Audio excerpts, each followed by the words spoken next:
Hello students, welcome to my channel Easy Learning with Harjinder, and today we will do chapter 13 of class 10th mathematics, and the name of the chapter is surface areas and volumes and exercises 13.3.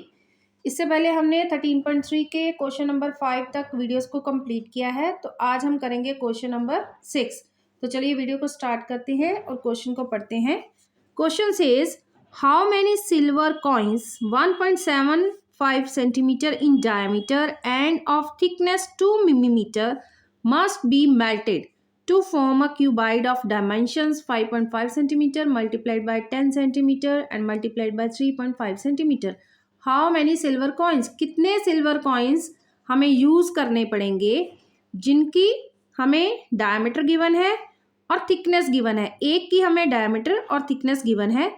Must be melted, कितने हम silver coins को melt करें कि हमारे पास एक cuboid बन जाए जिसकी डायमेंशंस ये तीनों डायमेंशंस हो, लेंथ, ब्रेथ और हाइट हो। सबसे पहले तो हम ये देखेंगे कि अगर हमारे पास उसकी हाइट भी गिवन है, डायमीटर भी गिवन है, थिकनेस गिवन है, इट मीन्स तो ये हमारे पास मान लो कोई एक ऐसे शेप में एक कॉइन है, तो जो कॉइन है उसकी हमें मोटाई भी गिवन है। वो नीचे से भी गोल होता है, ऊपर से भी गोल। आपने अपने हाथ में थोड़ा सा रख के देखो किसी कॉइन को, तो ये ऐसे गोलाई शेप में होता है। तो गोलाई शेप में जैसे होता है तो उसकी थोड़ी सी मोटाई भी होती है, नीचे से भी, एक साइड से भी गोल, हेड भी उसका गोल होता है, टेल भी उसका गोल होता है। तो उसकी जो मोटाई हमें गिवन है वो गिवन है 2 मिलीमीटर, और उसकी हमें गिवन है डायामीटर, ये डायामीटर गिवन है पूरा का पूरा 1.7 सेंटीमीटर। ये फिगर ड्रॉ करने की ज़रूरत नहीं है, 1.75 सेंटीमीटर है, तो इसको ड्रॉ करने की ज़रूरत नहीं है। ये तो वैसे मैं आपको समझाने के लिए बता रही हूँ कि इसको हम किस शेप में लेंगे। इस कॉइन को हम सिलेंड्रिकल शेप में लेंगे। किस शेप में लेंगे? सिलेंड्रिकल शेप में लेंगे, क्योंकि थोड़ी सी ये सिलेंड्रल से रिजेंबल देता है। तो चलिए इसके सोल्यूशन को स्टार्ट करते हैं। सोल्यूशन में सबसे पहले हम चाहे तो हम क्यूबाइड की बात कर सकते हैं, चाहे हम कॉइन की बात कर सकते हैं। तो चलिए हम क्यूबाइड से शुरू करते हैं, सोल्यूशन को स्टार्ट करते हैं। क्यूबाइड की हमें गिवन है लेंथ, ब्रेथ और हाइट। हम दो सिचुएशन को लेंगे, एक तो क्यूबाइड को और एक कॉइन को। फॉर अ क्यूबाइड, क्यूबाइड के लिए length L is equal to, आप सीधा ऐसे भी लिख सकते हो, length of cuboid is equal to this, breadth B, breadth of cuboid is equal to, this is B, breadth of cuboid is equal to 10 centimeter, and height H height of cuboid is equal to 3.5 centimetre. तीनों centimetre में है, तो अब हम क्या करेंगे, इसका find out करेंगे volume of cuboid. For a cuboid, volume length into breadth into height. Length is 5.5 into 10 into 3.5। जब वॉल्यूम की बात की तो वो आएगा हमारे पास सेंटीमीटर क्यूब में। इसको थोड़ा सा सॉल्व कर लेते हैं, डेसिमल को हटा लेते हैं। पूरा सॉल्व हम नहीं करेंगे, ताकि मल्टीप्लाई करने के बाद इसको डिवाइड करना और कटिंग करना थोड़ा मुश्किल हो जाता है। तो हम क्या करते हैं, 10 के साथ 10 को कैंसिल कर देते हैं और इसको बाकी सम को हम ऐसे ही रहने देते हैं। ठीक है जी। इसका आएगा हमारे पास 55 into 35 over 10 centimetre cube. This is the volume of the cuboid. अब हम बात करेंगे कॉइन की। फॉर अ सर्कुलर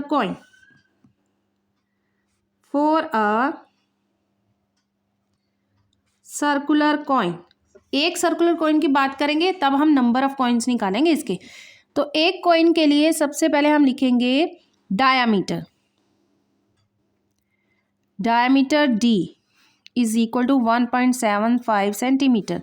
इसका जब हम रेडियस फाइंड आउट करेंगे R, तो वो हमारे पास आ जाएगा डिवाइडेड बाई 2 होगा ना, तो 2 से तो डिवाइड करेंगे और इसका डेसिमल भी हटाएंगे तो नीचे आएगा 100। ये आएगा हमारे पास 175 over 200 centimetre. This is a radius.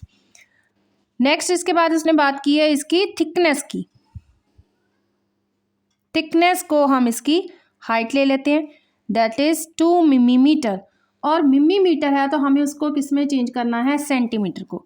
तो यहाँ पे मैं आपको बता देती हूँ कि 1 सेंटीमीटर किसके बराबर होता है, 10 मिलीमीटर के।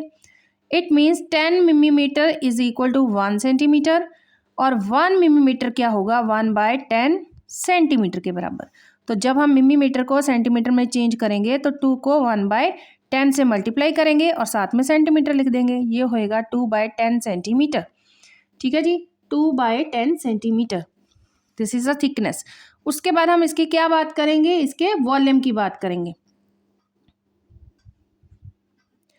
वॉल्यूम ऑफ वन कॉइन कितना आएगा, πr²h, क्योंकि इसकी शेप किसकी है, किस जैसी है, हम साथ में लिख भी इसको लिख सकते हैं, that because coin is like a cylinder, क्योंकि मैंने पहले ही आपको समझा दिया है कि इसको हम सिलेंडर शेप में लेंगे। उसकी मोटाई भी गिवन है, सर्कुलर शेप भी गिवन है, क्योंकि हेड और टेल दोनों सर्कुलर शेप में होते हैं। थोड़ी सी मोटाई गिवन है तो उसको क्या शेप में लेंगे, सिलेंड्रिकल शेप में। तो सिलेंडर का हम फार्मूला लगाएंगे यहाँ पर और इसको सॉल्व करेंगे। ये आएगा हमारे पास 22/7 इंटू आर की वैल्यू है हमारे पास 175/200 into 175/200 multiplied by 2/10, that is in centimetre cube. अब हमारे पास क्या आ गया, वॉल्यूम ऑफ वन कॉइन आ गया और वॉल्यूम ऑफ क्यूबाइड आ गया। तो हमें क्या फाइंड आउट करना है, नंबर ऑफ कॉइन्स। तो number of coins find out करने के लिए क्या करेंगे, क्यूबाइड के जो वॉल्यूम है उसको हम डिवाइड कर देंगे एक कॉइन के वॉल्यूम से, तो हमारे पास आंसर आ जाएगा इसको। तो अब हम करेंगे इसको, let the number of coins, let the number of coins needs to melt be n। कितने कॉइन्स चाहिए हमें, लेट कर लेते हैं n चाहिए। तो n की वैल्यू क्या आएगी, वॉल्यूम ऑफ n की वैल्यू हमारे पास आएगी volume of cuboid divided by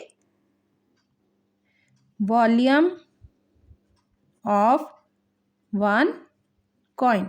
दोनों कॉइन के वॉल्यूम को डिवाइड करेंगे तो हमारे पास वॉल्यूम ऑफ क्यूबाइड क्या आया, वॉल्यूम ऑफ क्यूबाइड आया 55 × 35/10 डिवाइडेड बाय 22/7, 175/200, 175/200 मल्टीप्लाइड बाय 2/10। ठीक है जी। अब इसको हमने करना है सॉल्व हमने करना है थोड़ा सा ध्यान से, क्योंकि सम को सॉल्व करने में कोई भी मुश्किल नहीं आनी चाहिए, कोई गलती नहीं होनी चाहिए।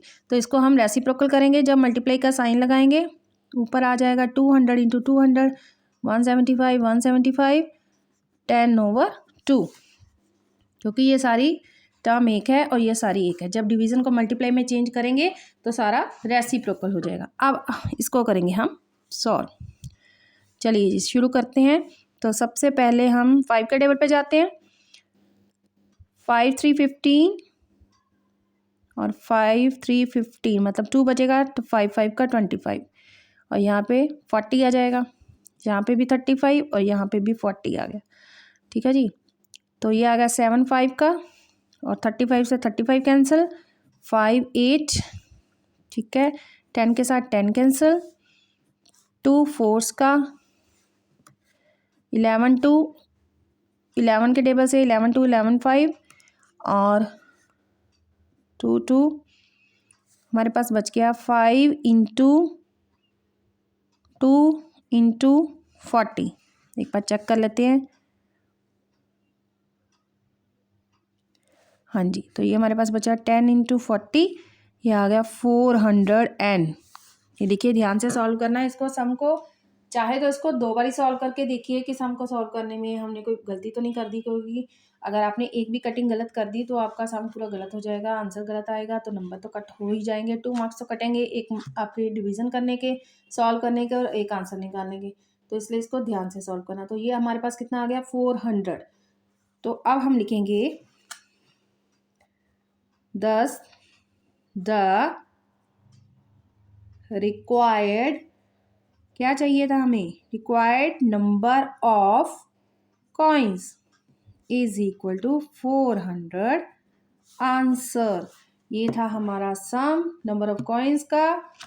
सम कोई करने में कोई परेशानी नहीं होनी चाहिए, क्योंकि सम बड़ा ही आसान है। सम की सिचुएशन को, कंडीशन को समझना पड़ेगा, सिर्फ डिवीज़न करनी है और डिवीज़न को सॉल्व करना है। सारा कुछ इस पार्ट पे डिपेंड करता है कि आप इसको सॉल्व कैसे करते हो, अच्छे ढंग से करते हो कि नहीं, या फिर आप चाहो तो यहाँ पर भी इसको थोड़ा सा सॉल्व कर सकते हो, थोड़ा सा इसको इजी मेथड कर सकते हो, इसको थोड़ा सा सॉल्व कर लो और बाकी यहाँ पे आके सॉल्व कर लो।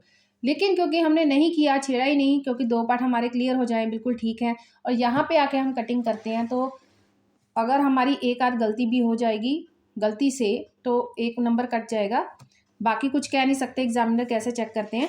तो आपको अपनी तरफ से क्वेश्चन को अच्छे ढंग से सॉल्व करना है। तो ये था हमारा आज का क्वेश्चन नंबर 6।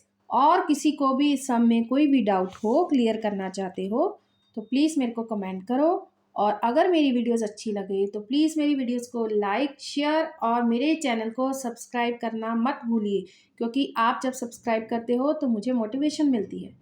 तो चलिए आज की वीडियो को हम एंड करते हैं, और आज के लिए थैंक यू सो मच।